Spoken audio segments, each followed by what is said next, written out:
Buenas noches. Qué lindo que escucharnos hablar y que todavía tengamos este lugar para poder abrir la palabra del Señor, para poder escuchar más del consejo de la palabra de Dios. Hoy, la verdad que el tema de hoy es, seguimos con ¿se acuerdan los parásitos en la iglesia? Habíamos visto pero tiempo atrás, ¿no?, la falta de perdón como un elemento destructivo para la vida de la iglesia, ¿sí? Cuando las personas por ahí no somos capaces de perdonar, seguimos guardando rencores o tenemos por ahí todavía aquellas cosas que no hemos arreglado con ciertas personas, y si no las arreglamos, si no les damos la baja, eso va a perjudicar nuestra vida. El otro día en una actividad con los chicos en la escuela me salió uno de los alumnos diciéndome, no le voy a contar todo el contexto como fue ese de la clase, pero me terminó diciendo: yo odio a mi papá por haberse ido de casa y habernos dejado con mi mamá. El chico tiene 11 años. Y hablando le explicaba lo que era el perdón, ¿no? Esa imagen que tenemos de que cuando uno lleva una mochila o está preso en una cárcel, está con la persona que odia, entonces la ve todos los días y cada vez que la ve se recuerda y sigue manifestando ese odio, ese rencor en el corazón. Y terminamos la clase y se fue rápido, y espero que cuando vuelva acá 15 días podamos seguir la charla. Pero hay muchas personas que no saben perdonar, por eso digo que aún dentro del contexto de la iglesia le cuesta a las personas perdonar, y como dice la palabra de Dios, olvidarnos de aquellas cosas que nos hicieron daño y no traerlas a la memoria. Por eso digo que uno de los parásitos que daña la vida de la iglesia es la falta de perdón. La otra que habíamos hablado era la murmuración, ¿sí? Que tiene que ver con hablar mal de otras personas, y en especial muchas veces con el tinte de la sospecha o de la duda, o muchas veces de hablar con respecto, y habíamos visto en la vida de Moisés cuando la congregación que estaba a su alrededor lo seguía hablando siempre mal de él, y en un momento Dios dice: yo escuché lo que están diciendo el pueblo y estoy cansado de esta situación. Entonces también es interesante entender que la murmuración es uno de los parásitos que también destruye la vida de la iglesia. Y la tercera que hoy vamos a ver, sí, es la de la falta de compromiso o el compromiso ausente. Hoy creo que cada uno estuvo hablando de eso, y vamos a ver dos dimensiones. Una la dijo en la canción de César: gracias por la cruz. ¿Sí? Decíamos en una de las canciones, y cuando César pidió esa canción, digo, la dimensión del costo que el Señor pagó por nuestras vidas. Lo primero que se me vino en la cabeza. Y después cuando le diste la oportunidad a tu hija a que pidiera la canción 58, alza tus ojos y mira, dije la dimensión del trabajo y la responsabilidad que conlleva eso, y que tiene un ingrediente la obra del Señor. No es una cuestión de hacemos y los resultados tienen que ser espontáneos y ya tenemos que ver las cosas. Tiene un proceso que lo vamos a ver. Y quiero que hablas tu Biblia allí en el libro de Efesios capítulo 1. Vamos a tratar de hacerlo rápido, ya que tenemos personas que tienen Zoom después, así que para que no se nos van a ir zoomeando rápido. Dice Efesios el capítulo 1, Efesios capítulo 1, y versículo 4. Dice, el versículo 3 vamos a leer: bendito sea el Dios y Padre de nuestro Señor Jesucristo, que nos bendijo con toda bendición espiritual en los lugares celestiales en Cristo. Versículo 4. Según nos escogió en Él antes de la fundación del mundo, para que fuésemos santos y sin mancha delante de Él. Este solo versículo tiene una riqueza que por ahí uno lo ve, y lo he escuchado muchas veces porque siempre lo utilizamos por ahí en la cena del Señor cuando estamos hablando de la obra de Cristo.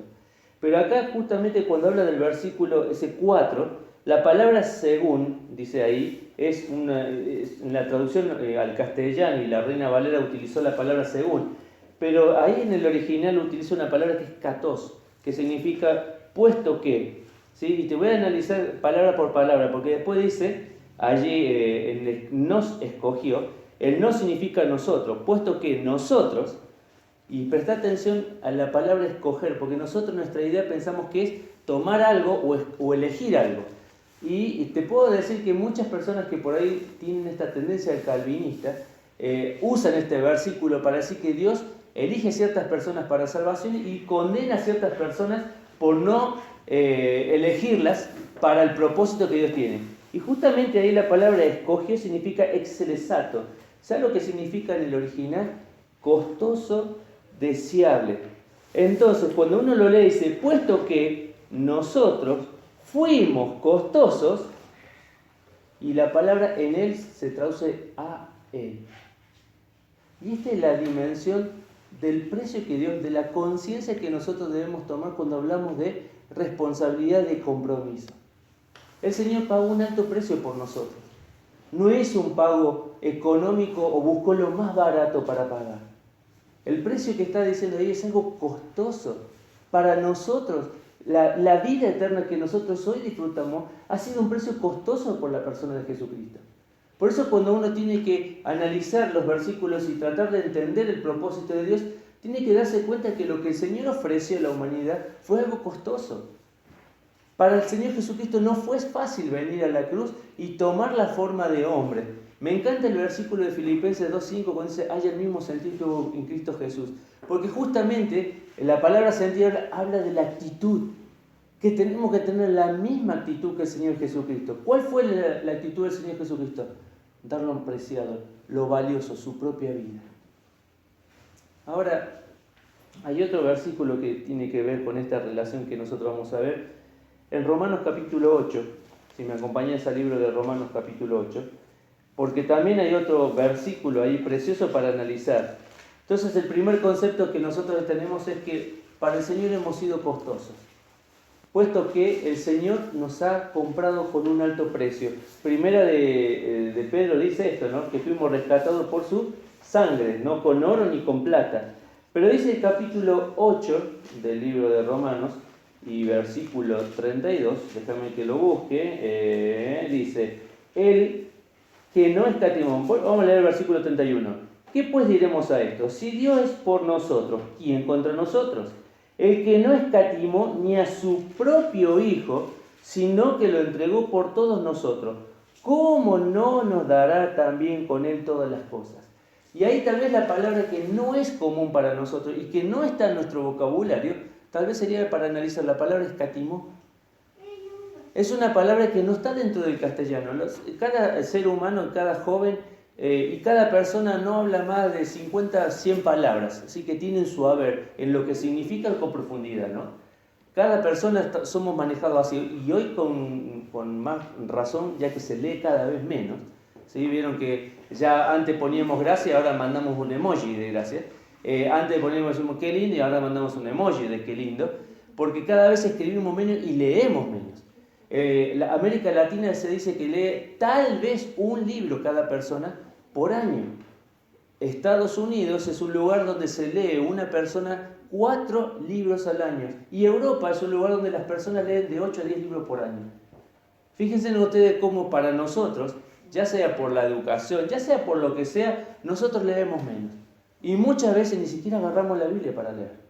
Entonces, cuando utilizamos este versículo, quiero que entiendas esta palabra, porque dice ahí en Romanos 8:32 que escatimó, la palabra en el original significa feidomar, que significa no ahorrar ni abstenerse. ¿Vieron cuando vamos a una fiesta?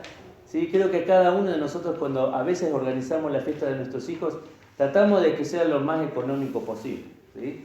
Tratamos de buscar el menos gasto posible, que sea algo cortito, conciso, algo que se pueda disfrutar. Incluso cuando a veces los que tuvimos la oportunidad de casarnos, tratamos de hacer algo también austero, no de tirar, como se dice, manteca al techo, porque todo tiene un precio, todo es costoso. Pero acá cuando el escritor habla de la persona de Jesucristo, dice, el que no escatimó, el que no se abstuvo de ahorrar. ¿Sabes lo que está diciendo? Que el Señor no fue una persona que cerró su mano. Dice la palabra de Dios que Él nos dio vida y nos ha dado vida en abundancia. Y la palabra en el original ahí en abundancia significa sobrepasar, rebalsar un vaso. ¿Vieron cuando se nos llena, algunas veces cuando hemos tenido goteras, ponemos un tarchito y esa gotera va llenando hasta el momento que se rebalsa? Dice que Dios no ha sido capaz de ahorrarse nada, entregó lo más preciado del cielo para con cada uno de nosotros. Por eso quiero que entiendas esto, porque tomar conciencia de nuestra responsabilidad, ¿sí? Es porque tenemos que tomar conciencia de también nuestro propósito. Fuimos salvados no para que nosotros viviéramos una vida ahora de placer. Cuando vos tomás el libro de Apocalipsis y comenzás el capítulo 6 y comenzás viendo cada uno de los sellos que se va a desatar contra la humanidad, en el momento que la iglesia, nosotros ya no estamos, justamente te pone a pensar cuánto va a sufrir la humanidad aquí en la tierra. Y ni hablar lo que va a sufrir en el infierno. Hoy le escuchaba a Hannah que le decía a su compañerita, empezó directo, si no crees en Dios te vas a ir al infierno. ¿Sabés quién está en el infierno? Satanás, le dijo. Empezó por lo que muchas veces no queremos escuchar. Empezó por aquello que no le queremos contar a la gente. Pero es una realidad. La gente va a sufrir y la gente la va a sufrir mal, pero nosotros hemos sido salvados por un alto precio, con un Dios que no escatimó nada, que no se ahorró nada, sino que puso todo. Yo te hago una pregunta hoy. ¿Cómo estamos viviendo nosotros la vida cristiana? ¿Escatimamos, nos ahorramos nuestra vida? ¿Tratamos de darle parte al Señor para que el Señor pueda utilizar lo poco que le damos? Y eso se ve cuando nosotros servimos a nuestro Señor. El compromiso no es una cuestión de palabras, es una cuestión de hechos. Lo mismo cuando le decimos, estamos viendo con los varones el corazón del varón, ¿no? Y nos tocaba en este tema cómo amar a nuestras esposas. Y dice que muchas veces, le decimos a nuestra esposa, te amo, pero no hacemos nada para demostrarlo. Y a veces le decimos al Señor, quiero servirte, pero no estamos dispuestos a hacerlo, como el Señor lo hubiera hecho. Efesios que leíamos recién, allí donde dice, nos escogió desde antes de la fundación del mundo para que fuésemos como Él. ¿Sabes que el propósito es de ser como Él? Y Jesucristo no mezquinó nada. Por eso te invito a que vos tomes conciencia de esto. No es una cuestión de presión, no es una cuestión de coerción, no es una cuestión de si lo sentís, es una cuestión de obedecer. Es una cuestión de darse cuenta que lo que está puesto en la palabra de Dios es para que nosotros lo vivamos. Escuché el otro día la frase que a muchas veces sabemos tantas cosas de la Biblia, pero tampoco aplicamos de la Biblia. A veces sabemos versículos, a veces no sabemos formas, a veces no sabemos, pasajes para compartir, a veces tenemos un versículo de memorizado que es el que usamos de caballito de batalla cuando siempre nos pasa algo, pero cuán poco aplicamos de lo que tenemos al alcance de nuestras manos. Por eso la dimensión de lo primero es la dimensión del precio que pagó el Señor. Ahora, para servir al Señor, quiero que tome la dimensión de la tarea. ¿Alguno de ustedes se dedica a la cocina? Sí, ¿no? A veces cocinamos, ¿no? Ya sea lo que sea, siempre tiene ingredientes. Si queremos hacer pan, sabemos que tenemos que tener la harina, tenemos que tener la levadura, el aceite, la sal. Bueno, algunos, como en el caso de lo que tenemos panificadora eléctrica, le ponemos azúcar y queda rico, ¿sí? Queda un pan rico. Seguramente que cada uno debe tener su especialidad en ingredientes, pero la obra del Señor también tiene ingredientes. Tiene ingredientes que no pueden faltar y que vos tenés que darte cuenta para que sepas que esta es la obra del Señor y así se maneja Dios, no como los parámetros que nosotros tenemos. Y dice así el primer versículo, ¿sí? El primer ingrediente, Santiago capítulo 5. Vimos recién la dimensión de lo que costamos al Señor y ahora quiero mostrarte la dimensión de lo que tiene la tarea del Señor. Santiago capítulo 5. Libro de Santiago, el capítulo 5. Capítulo 5 del libro de Santiago, y espero que yo lo encuentre, porque por ahí es bastante complicado cuando tenés una sola manito. Capítulo 5 y versículo 7 dice así, ¿sí? Capítulo 5, 7. Santiago 5, 7. Que lo tenga, me lo lee, por favor. Por tanto, hermanos, tened paciencia hasta la venida del Señor. Mirad como el labrador espera el precioso fruto de la tierra, aguardando con paciencia hasta que reciba la lluvia temprana y la tardía. Bien, la obra del Señor, ¿sabe lo que requiere? El primer ingrediente, tiempo. Requiere de tiempo. Yo lo veo a mi suegro cuando solemos viajar a misiones, todo el laburo que hace durante todo el año para que la planta de hierba pueda dar una cosecha.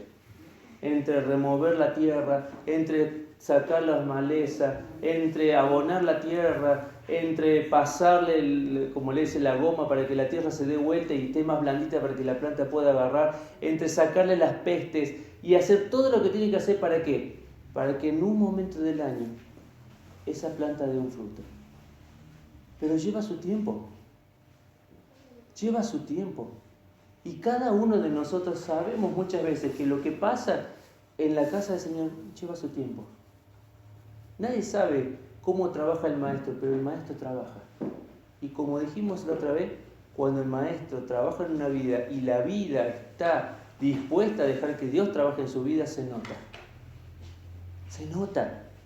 No hay forma de esconderlo. El Señor te manifiesta cuando está trabajando en la vida de otra persona.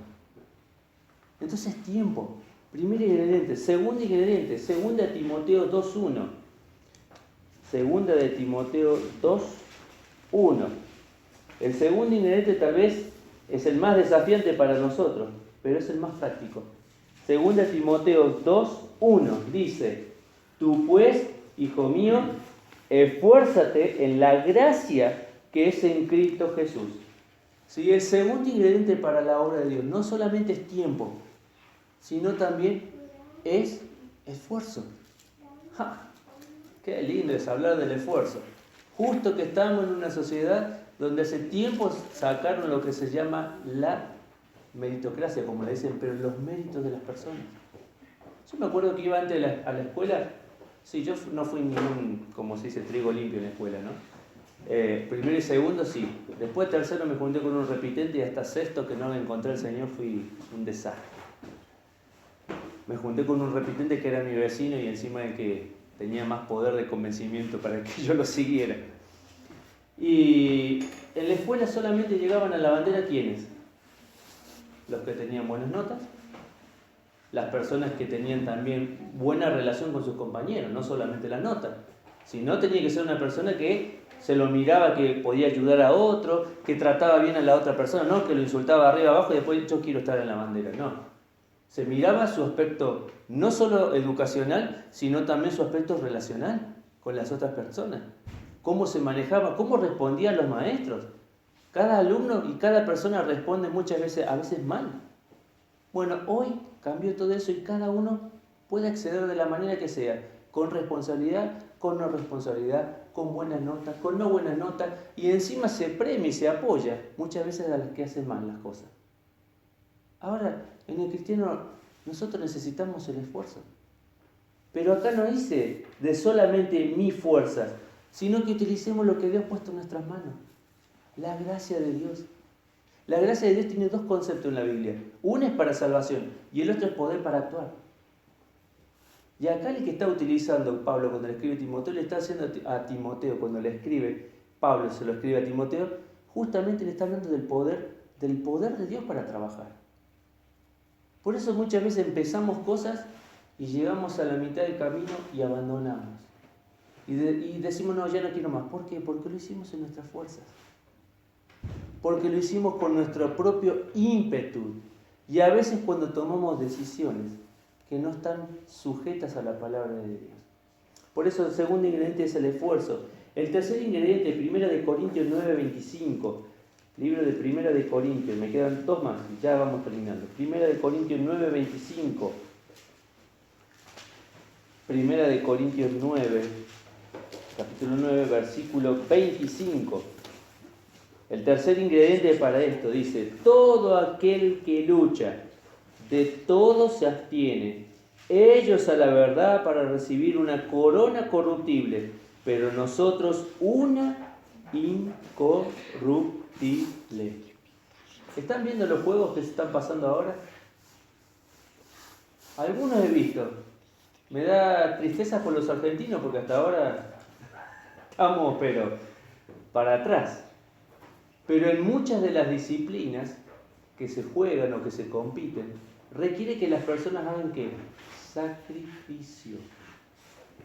Con la alimentación, con dormir bien, descansar bien, con la ejercitación, con la disciplina. Todo eso conlleva que las personas puedan tener la capacidad de competir con otros. ya sea que después ganen o no pierdan. Pablo le escribe acá a Corintios, le dice, todo aquel que lucha, de todo se abstiene. Está diciendo que para competir con el Señor, para servir al Señor, necesitamos sacrificio. Pero no un sacrificio de que decimos nosotros para ganarme el favor de Dios. Estamos hablando de que necesitamos negarnos a muchas cosas. Pero muchas veces no estamos dispuestos a hacerlo. Porque un sacrificio requiere ¿qué?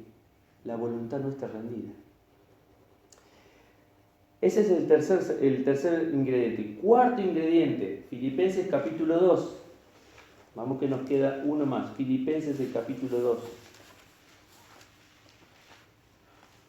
Filipenses el capítulo 2, versículo 19 al 21. Dice Filipenses 2, 19. Esto me quedó cuando lo vimos la última vez que estuvimos Filipenses. Dice, espero en el Señor Jesús enviaros pronto a Timoteo, para que yo también esté de buen ánimo al saber de vuestro estado. Pues a ninguno tengo del mismo ánimo y que tan sinceramente se interese por vosotros. Si tenés una lapicera, marca 21. Porque todo busca lo suyo propio, no lo que es de Cristo Jesús. ¿Sabe lo que significa cuando utiliza la palabra ánimo? El mismo corazón. Y el cuarto ingrediente para servir al Señor se requiere corazón.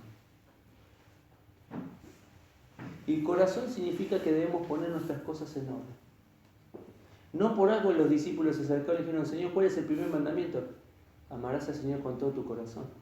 Y utiliza 3 veces todo, todo, todo. No utiliza parte, parte, parte. Utiliza todo. Se requiere de corazones rendidos. ¿Vieron cuando el Señor le dice, este pueblo de labios me honra, pero su corazón está lejos de mí? ¿Dónde está nuestro corazón? ¿Dónde están nuestras motivaciones? ¿Dónde están nuestras proyecciones? Es interesante que podamos evaluar nuestras vidas. Y te invito a compartir el último. Tito, capítulo 2, el último ingrediente. Tito, capítulo 2 y versículo 11 al 3. Tito, capítulo 2, versículo 11 al 3. Tito, capítulo 2, versículo 11 al 3. Dice, porque la gracia de Dios se ha manifestado para salvación a todos los hombres, enseñándonos que, renunciando a la impiedad y a los deseos mundanos, qué raro que diga esto, ¿no? ¿Le escribe a cristiano o a inconverso? ¿Cómo puede ser que un cristiano viva así? Es porque muchas veces no tenemos en cuenta lo que dice la palabra. Dice así, renunciando a la impiedad y a los deseos mundanos, vivamos en este siglo sobria, justa, piadosamente. Versículo 13, aguardando la esperanza bienaventurada y la manifestación gloriosa de nuestro gran Dios y Salvador Jesucristo. Ay, el último ingrediente creo que es el más motivador de todos. Esperanza. Esperanza. Todos tenemos la esperanza de que el Señor viene pronto, ¿no? Pero todos tenemos la esperanza también de que el Señor pueda obrar a través de nosotros y en nosotros para la gloria de su nombre. ¿O no es así? ¿No estamos esperando que el Señor pueda utilizar nuestras vidas?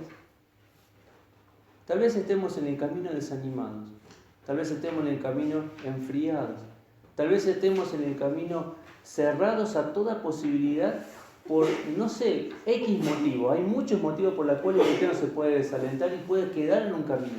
Pero Dios nos está dando la oportunidad nuevamente de decirnos, levántate, porque bástate mi gracia, porque mi poder se perfecciona en la debilidad. No somos nosotros, es el Señor cuando realmente dejamos que Él obre nuestras vidas. Te invito a mirar estas 2 dimensiones que vimos hoy. La dimensión del costo que el Señor pagó por nosotros, pero la dimensión de la tarea. No baje los brazos. El Señor viene pronto y quiera Él que nos encuentre con una iglesia grande o con una iglesia pequeña, pero fieles a Él. Fieles. ¿Se acuerdan lo que dice el Señor cuando empieza a llamar a sus siervos a pedirles rendir cuentas? Buen siervo, qué bueno que fuiste a la iglesia. Buen siervo, qué bueno que tuviste en todas las actividades. Dice, buen siervo y fiel. En lo poco has sido fiel, en lo mucho te pondré. Y me encanta esta frase, entra en el gozo de tu Señor. Qué precioso va a ser ver a nuestro Señor. Y qué precioso va a ser cuando Él pueda decirnos, buen siervo y fiel. Quiera Dios que nos haya así. Vamos a orar para terminar este tiempo. Padre, te damos gracias por tu palabra. Gracias, Señor, por darnos este tiempo, Señor, para poder examinar lo que hemos recibido sin merecerlo, Señor, la salvación. Pero también lo que hemos recibido con esa salvación, la responsabilidad de comprometernos especialmente contigo. Señor, bendice nuestros corazones, nuestras vidas, y ayúdanos a entender que todo es para ti, nada es para nosotros. Nuestra vida, nuestros bienes, nuestros talentos, las cosas que tenemos, todo te pertenece a ti, Señor. De tu mano recibimos, Señor, y así queremos entregarlo una vez más. Te rogamos por nuestras vidas, Señor, para que tú las utilices. Transforma nuestro corazón. Cantamos hoy, quebrántame, transfórmame, Señor. Si hay dureza en nuestras vidas, quebranta nuestra vida, Señor. Vuélvela a formar para que tú puedas reposar tu poder en medio de nosotros. Padre, gracias por este tiempo. En el nombre de Cristo Jesús. Amén.